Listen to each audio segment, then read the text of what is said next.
날마다 쉽지 않은 삶들을 또 저희가 살아가고 있고 늘 아버지 앞에 약함을 고백드릴 수밖에 없는 저희들이지만 우리들의 심령을 또 감찰하시고 위로와 회복의 역사 속에 저희들 세워주시고 참 나 자신을 우리 자신을 우리 있는 그대로 받아주시며 또 결국에 그리스도의 장성한 분량에 충만한 데까지 이르게 하시려는 이 선하신 일 시작하시고 또 쉬지 아니하시고 역사하심을 감사를 드립니다. 때로 우리의 마음이 또 약해지고 흔들릴지라도 아버지께서 저희를 택하시고 붙잡아 주신 사랑은 시간이 지나가 낡아지고 쇠해질 것도 아니고 거리가 멀어서 들리지 않을 것도 아니고 오직 영원전과 지금이 다르지 아니하는 아버지의 그 변함없으심 속에 저희들이 있게 하시오니 감사를 드리고 지혜로 또 말씀을 깨닫게 하시오니 진정 감사를 드리오며 이 시간도 아버지 앞에 새로워지는 귀한 시간 되게 해주시옵기를 예수님의 이름으로 기도드립니다. 아멘. 오늘 말씀은 히브리서 4장 12절입니다. 히브리서 4장 12절로 13절. 하나님의 말씀은 살았고 운동력이 있어 좌우의 날선 어떤 검보다도 예리하여 혼과 영과 및 관절과 골수를 찔러 쪼개기까지 하며 또 마음의 생각과 뜻을 감찰하나니 지은 것이 하나라도 그 앞에 나타나지 않음이 없고 오직 만물이 우리를 상관하시는 자의 눈앞에 벌거벗은 것 같이 드러나느니라. 아멘.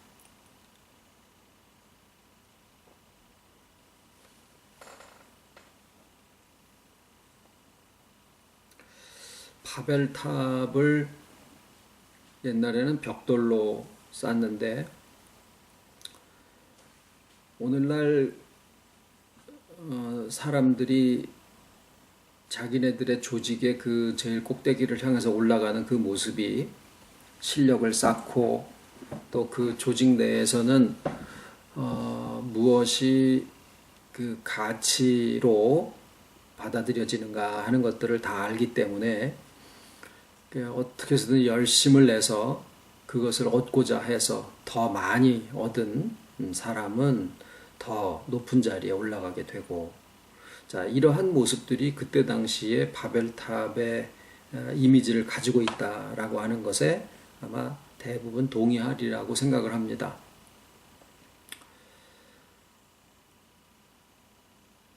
요한계시록에 보면은 그 짐승의 우상을 만들어라 그런 표현이 나오는데 그 짐승의 우상이라고 하는 것은 짐승이 가지고 있는 형상을 드러낸다라는 뜻이에요. 자, 그러면 우리가 교회는 그리스도의 이미지, 그리스도의 형상을 가지고 있고 그리스도는 하나님의 형상을 나타내시는데 이 교회가 가지고 있는 그 형상, 교회가 가지고 있는 이미지, 이것은 곧바로 그 교회 안에서 가지고 있는 하나님에 대한 이미지하고 같다라는 거죠. 그래서 사람들이 교회를 다니면서 그 교회 안에서 선포되어지는 하나님이 어떤 분이다라고 하는 것은 그 교회가 어떤 식으로 움직여지느냐라고 하는 것을 보면 그 안에서 가지고 있는 하나님에 대한 이미지가 어떤 것이다 라고 하는 것을 대개 짐작할 수 있게 됩니다. 하나님의 말씀은, 성경은 하나님의 말씀이죠. 오늘 본문 말씀에 하나님의 말씀은 살았고 운동력이 있어 좌우의 날선 어떤 것보다 더 예리하여 영과 혼과 및 골수와 관절을 찍어 쪼이기까지 하며 사람의 마음과 뜻을 감찰하나니 지으신 것이 하나도 그 앞에 드러나지 않는 것이 없다. 자, 이 말씀이 역시 하나님의 말씀인데 하나님의 말씀의 권위에 대한 것을 지금 이야기를 하고 있어요. 그런데 구약 성경에 보면은 하나님을 감찰하시는 하나님이다라고 표현을 많이 하고 있습니다. 이 감찰하신다라고 하는 그 내용은 보통 세상적으로는 그렇게 썩 좋은 의미로 사용되지 않습니다. 이 말하는 분위기가.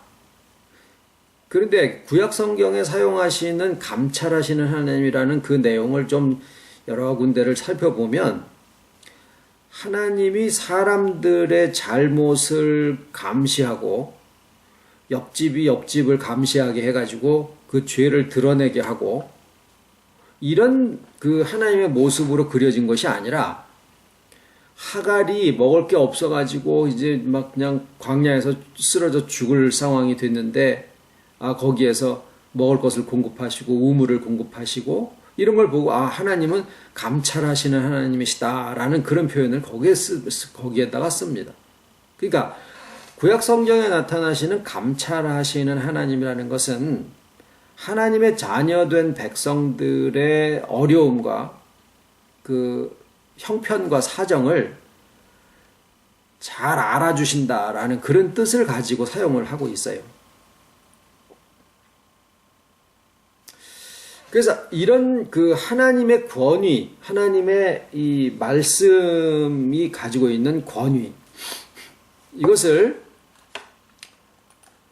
하나님이 가지고 계시는 그 권위를 우리가 이제 오늘 그것을 생각을 해보려고 하는 것인데, 하나님의 권위에 대해서 생각을 해보려고 하는 것인데, 이 부분을 이제 하나님의 말씀에 하나님의 권위가 담겨져 있다라고 하는 것으로 하면서 하나님의 말씀을 전하는 사람에게 마치 하나님의 권위가 있는 것처럼, 왜냐하면은 하나님의 말씀은 하나님의 권세로 이게 베풀어지는 것이기 때문에 그런 얘기들을 우리가 많이 듣죠.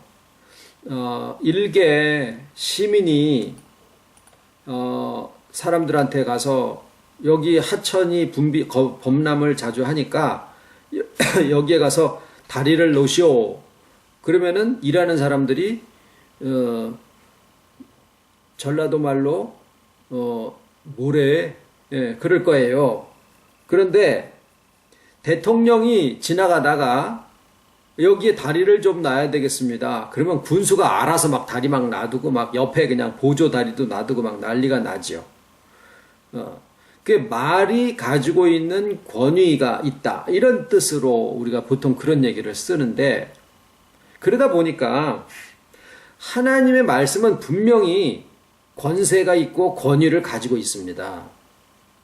그런데 그 의미가 이게 내려오면서 조금 왜곡이 돼버려져요. 이제 그게 어떻게 해서 왜곡이 되어지느냐, 이 과정을 좀 설명을 드리려고 하는 것인데, 하나님의 말씀은 권위를 가지고 있다, 권세가 있다라고 하니까 하나님의 말씀을 전하는 사람이 그 하나님의 말씀을 전하니까 그 하나님의 말씀이 가지고 있는 권위가 자기 거라고 생각을 하는 거예요.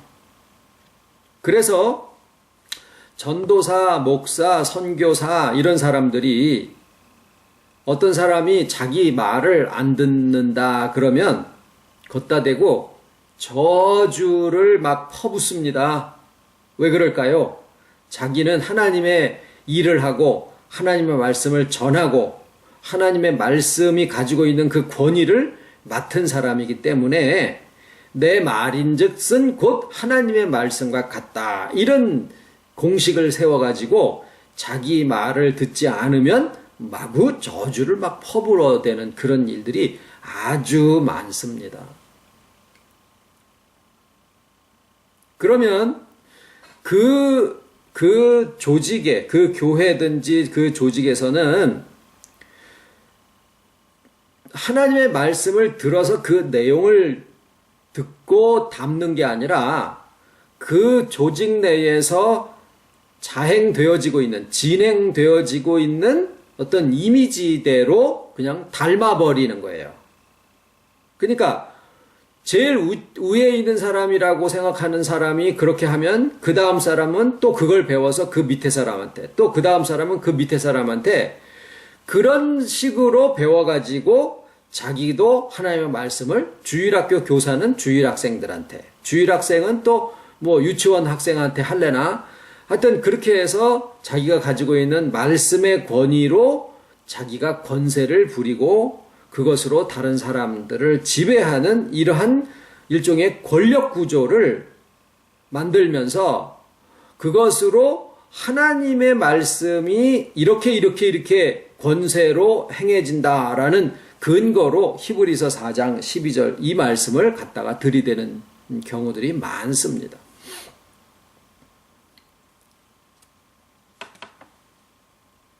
근데 이제 그런 것은 하나님을 사랑이시고 자비라고 이야기를 하면서도 그들의 마음속에 각인되어 있는 하나님에 대한 형상, 그게 이미지예요. 그들 마음속에 그려져 있는 하나님은 어떤 하나님이냐 하면은 우리들의 일거수일투족 뭘 잘하나 잘못하나를 이렇게 뒤다보고 감시하는 그런 식의 하나님을 마음속에 갖고 있는 거예요. 그래서 그런 마음을 갖고 있는 사람은 100에 99은 다른 사람들이 뭘 어떻게 하나를 이렇게 지켜보면서 잘하나 잘못하나, 저 사람 마음속에 무슨 죄가 있나, 저 사람의 마음이 바깥으로 튀어나오면서 무슨 행동에 잘못하나 안 하나, 그거를 이렇게 감시하는 그런 삶을 살게 됩니다. 그거는 하나님을 잘못 알고 있어서 그래요. 하나님을 믿되 자기가 만들어 놓은 식의 자기 마음속에 각인된 식의 하나님을 믿는 거예요.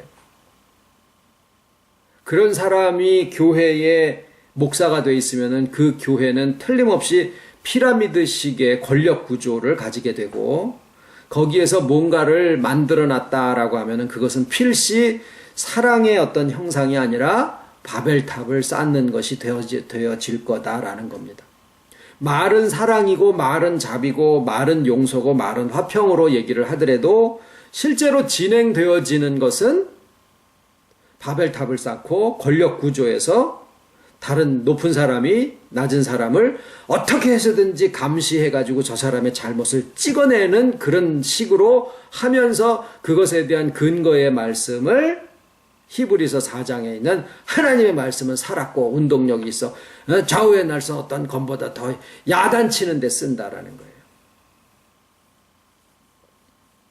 그리고 모이면 구역장이랑 구역 식구들이 모이면 뭐라 그래요? 하나님의 말씀을 앞에서 네 속에 있는 것 좀 끄집어내봐. 그리고서 속에 있는 것을 막 끄집어내면은 닭이 닭이 말이죠. 장닭이요, 장닭. 장닭이 이렇게 12마리 이렇게 암탉들을 거느리는데 그 중에 이 장닭이 마음에 안 드는 암탉이 있으면 이렇게 따돌려 놓는 됩니다. 그러면은 다른 11마리 암탉들이 이 장닭이 미워하는 개를 이렇게 같이 따돌려 놓는 것뿐만이 아니라 가서 막 쪼아대는 거예요. 그래가지고 주인이 그 암탉 한 마리를 따로 격리시키지 않으면은 이 암탉이 죽어버려요. 그게 닭이요, 닭. 어쩌든지 이렇게 쪼아가지고 우리 교회에도 암탉들이 많이 있습니다. 근데 우리 속에 있는 암탉들 말이죠. 지금 우리가 오늘 히브리서 4장에서 보실 것은 뭐냐면 우리 안에 있는 이 닭들과 같은 요소들이요. 다른 사람이 잘하나 잘못하나를 늘 이렇게 지켜보면서 말은 뭐라 그래요? 사랑이다. 그러면서 가서 지적을 하는 거예요. 그것은 왜 그러냐 하면 성경에서 히브리서 4장 같은 말씀에서 하나님이 우리를 감찰하신다라는 그 뜻을 오해를 해가지고 하나님도 우리가 잘못하나 잘하나 이렇게 지켜보시는데 우리도 당연히 다른 사람들이 잘하나 잘못하나를 지켜보다가 지적하고 그래서 뭐예요? 고쳐줘야지라고 그렇게 받아들인다라는 거예요. 그런 분들이 예를 들어서 목사가 되면 그 교회는 불행해집니다. 불행해져요. 그런 신앙을 가진 사람들이 구역장이 되어 있는 그 구역은 틀림없이 권력 구조로 되어 있습니다. 왜 그럴까요? 성경을 오해해서 그래요. 자, 오늘 이 말씀이 히브리서 4장 12절 13절이죠. 다시 한번 보세요.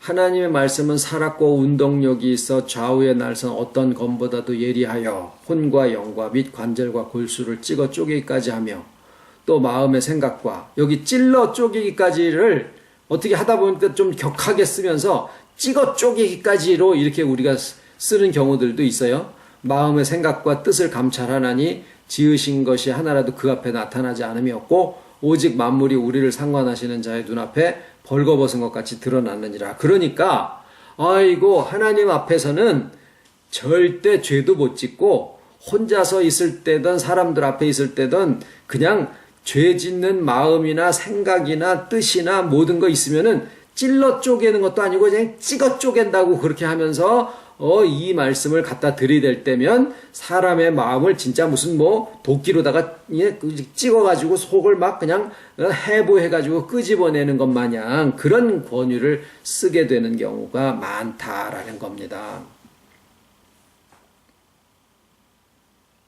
그것은 암탉이에요. 닭이에요, 닭. 자, 이 말씀은 어디에서 힌트를 잡으셔야 되느냐 하면 살았고라는 말과 운동력이라는 말에서 이 표현에서 힌트를 잡아야 됩니다. 의사가 환자를 고칠 때 열심히 하죠. 그런데 의사가 환자를 고칠 수 있다라고 생각하는 이유는 그 환자의 몸에 생명이 스스로를 소성하고 회복시키는 능력을 갖고 있다라는 것을 믿기 때문이에요.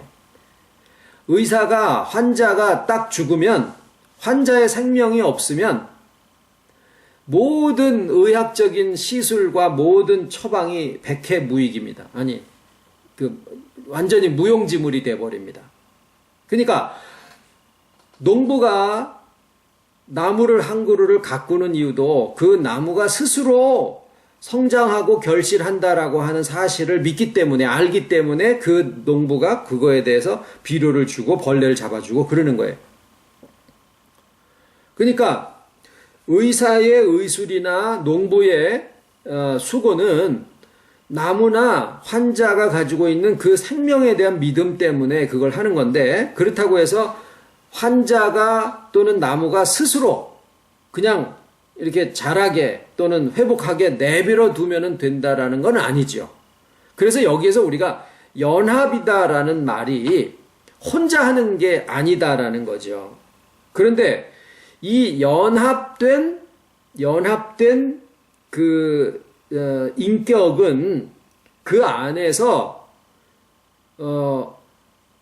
하나님의 말씀의 그러니까 연합된 인격 안에 이미 이게 중요한 일이에요. 연합된 인격 안에 이미 하나님의 말씀이 가지고 있는 생명의 운동력 그것이 있다라고 하는 사실이 실상은 중요한 거예요. 하나님의 말씀의 권위는 농부에게 있는 게 아니고 의사에게 있는 게 아니고 환자나 나무 자체에게 이미 생명이 가지고 있는 운동력이 있다라는 사실입니다.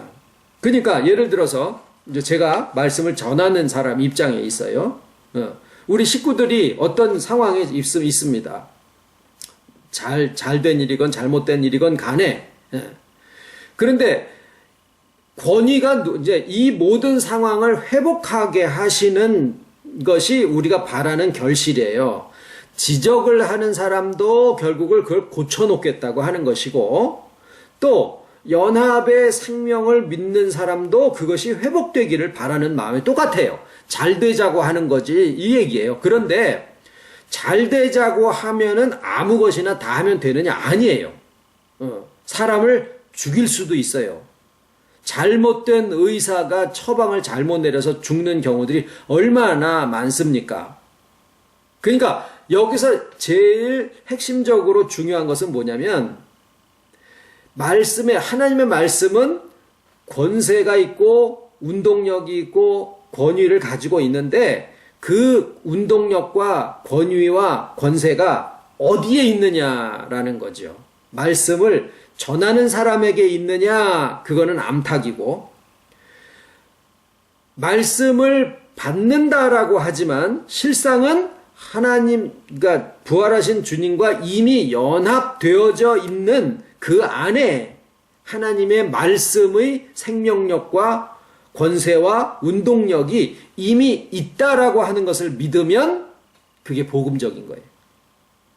그러니까 히브리서 4장은 어떻게 봐야 되냐면 하나님의 말씀은 살았고 운동력이 있어서 그 다음에 말씀을 전하는 사람이 말씀을 가지고 있다라고 생각을 해서 그 가지고 있는 말씀의 권위로 말씀을 받는 사람에게 심령골수를 찍어 쪼갠다라고 생각을 하면은 그것은 암탉이 머리 쪼아가지고 따돌림 받는 이거 죽여버리는 그러한 닭장이 되어버리는 것이고, 이 하나님의 말씀은 분명히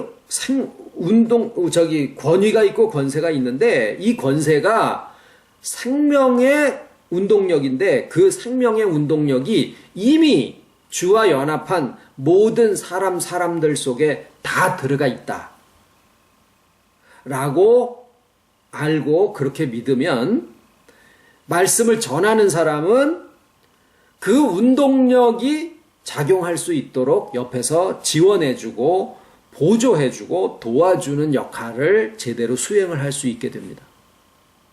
그러니까 히브리서 4장 12절 13절을 우리가 이해를 할 때 영과 혼과 및 골수와 관절을 찔러 쪼개기까지, 이것을 찍어 쪼개기까지라고 절대로 해서도 안 되고 찔러 쪼개기까지라고 하는 말에 힘줄 필요가 없다라는 거예요. 그거는 닭이 부리로 따돌림 받는 잘못한 저놈을 머리통을 쪼아가지고 그냥 찍어버리겠다라고 하는 그런 마음의 표현밖에 안 되는 거예요.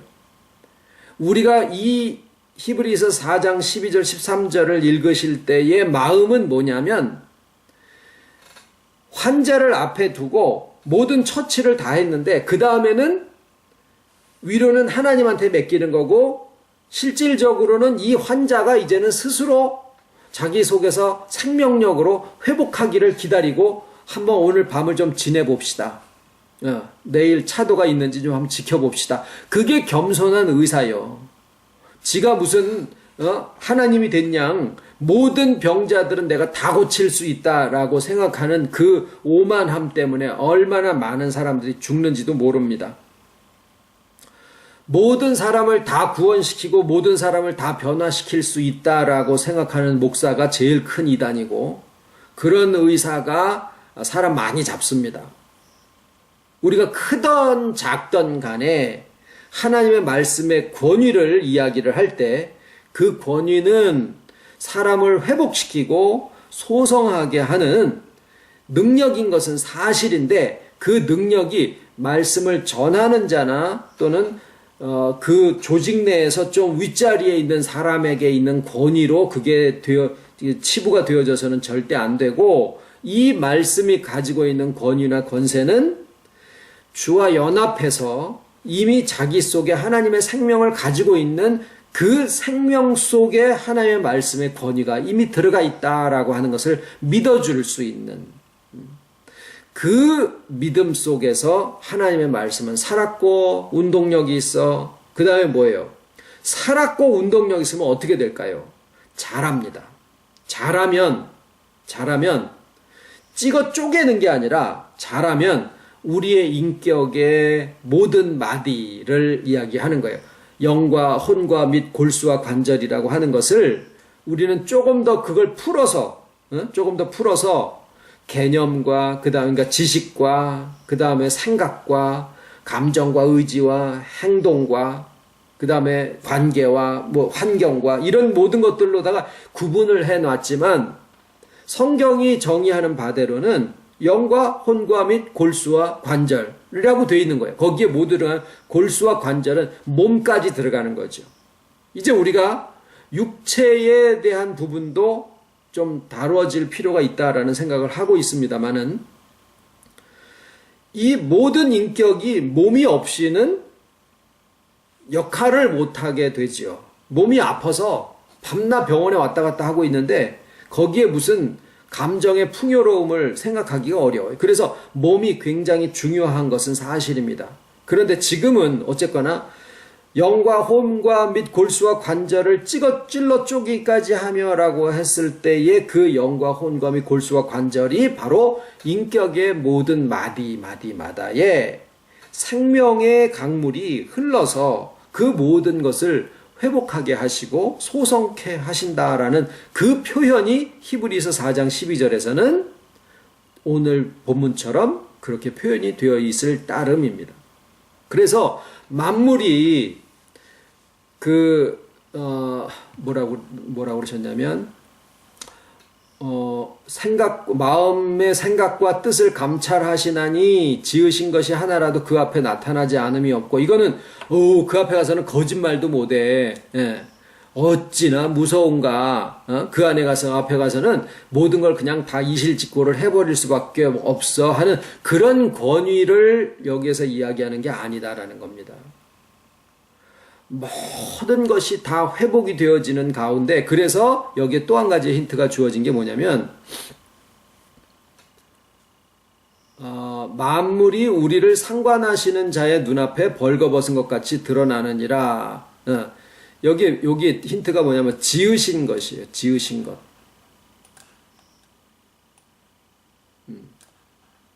이 지으신 것이라고 하는 것은 곧 하나님의 창조의 근본에 대한 말씀을 하고 계시는 거거든요. 그러니까 모든 것이 다 감추어진 게 없고 음흉스럽게 뒷구녕으로 이렇게 했던 것들이 다 끄집어내져서 결국은 다 들통이 나버린다. 이런 뜻을 얘기하시는 게 아니라 우리 속에 이제까지 살아오면서 구부러지고 비틀어지고 상하고 했었던 그 모든 구석구석들이 그런 것들이 다 삐죽 해가지고 그냥 단단해지고 가시처럼 되어서 남들을 찌르고 그러는 거예요, 실상은.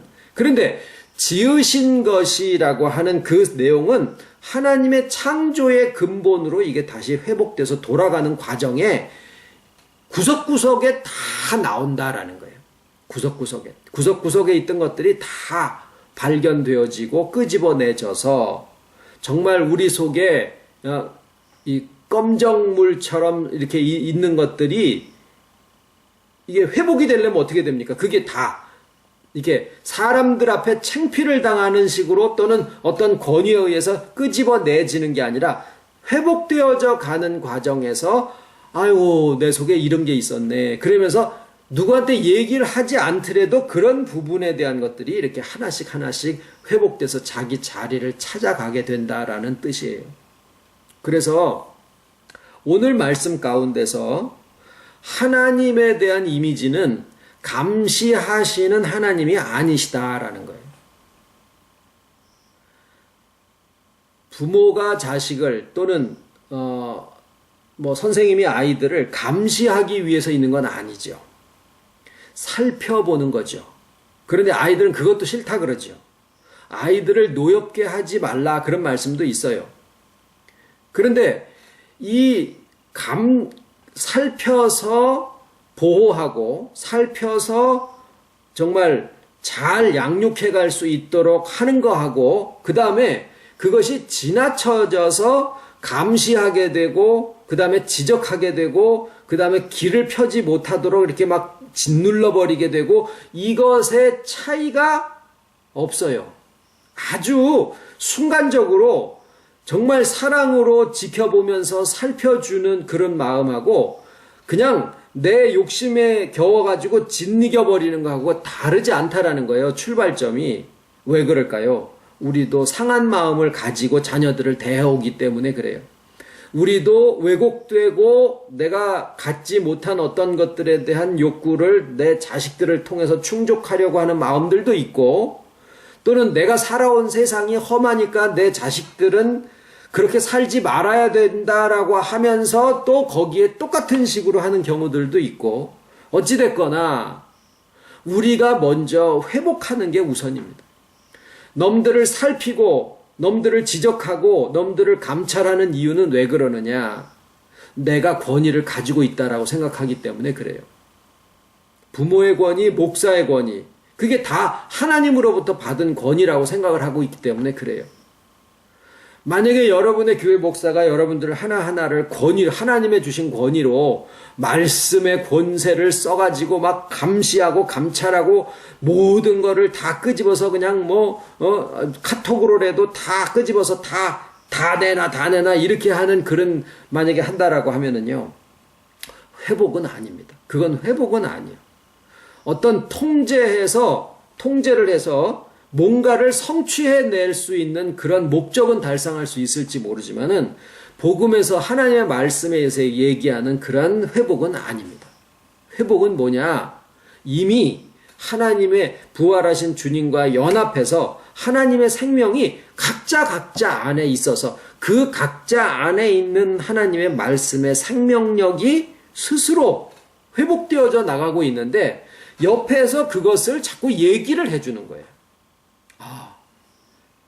너 자신으로서 충만해지게 하는데 혼자서 충만하라는 게 아니라 주와 연합한 가운데서 그리스도의 장성한 분량에 충만한 데까지 자라게 하시는 거야. 거기에서 그리스도의 장성한 분량에 충만한 데까지 자라라고 하니까, 아이코 2000년 전에 예수님이 자기 목숨을 십자가에 내놓으셨으니까 우리는 최소한 그래도 나의 시간의 11조 이런 것들이라도 해야지, 내가 헌신을 해야지, 이렇게 그걸 하지 말라는 게 아니라 그렇게 갖다 붙여서는 안 된다라는 거예요.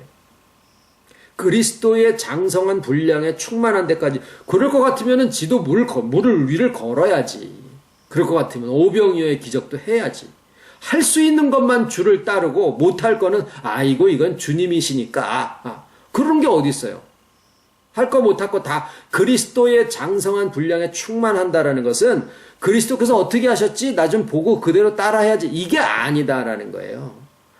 그리스도의 장성한 분량에 충만하다 그래서 하나의 모델이 있어가지고 우리가 전부 다 그분의 충만한 데를 향해서 이렇게 가는 걸 얘기하는 게 아니에요. 그리스도께서 내 안에 연합하셔가지고 각자 나로서 충만해지는 거예요. 그런데 혼자 잘나 충만이 아니라 그리스도 안에서 충만해진 나, 이거예요.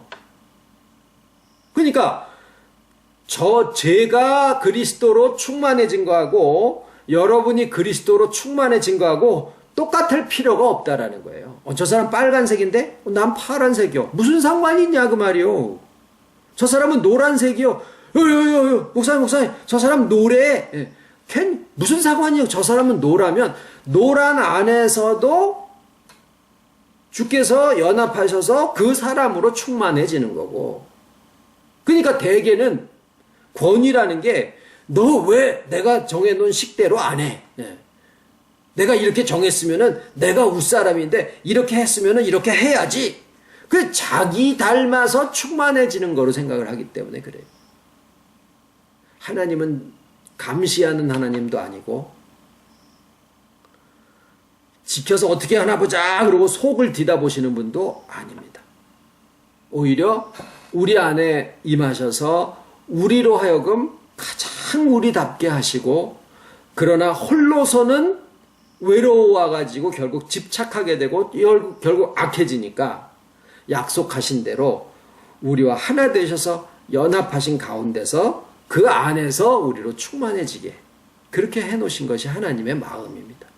그래서 감찰하시는 하나님은 우리로 하여금 우리답게 하시는 그 감찰이시다. 우리의 수고와 우리의 고통과 우리의 모든 상황을 살펴보셔서 우리로 하여금 우리답게 만들어주시는 그러한 감찰을 하시는 하나님이시다라는 요 하나님에 대한 이미지가 조금이라도 바뀌시는 그런 시간이 되셨기를 바랍니다. 주님 가르친 기도로 마치겠습니다. 하늘에 계신 우리 아버지, 이름이 거룩히 여김을 받으시오며 나라 임하옵시며 뜻이 하늘에서 이룬 것 같이 땅에서도 이루어지이다. 오늘날 우리에게 일용할 양식을 주옵시고 우리가 우리에게 죄 지은 자를 사하여 준 것 같이 우리 죄를 사하여 주옵시고 우리를 시험에 들게 하지 마옵시고 다만 악에서 구하옵소서. 나라와 권세와 영광이 아버지께 영원히 있사옵나이다. 아멘.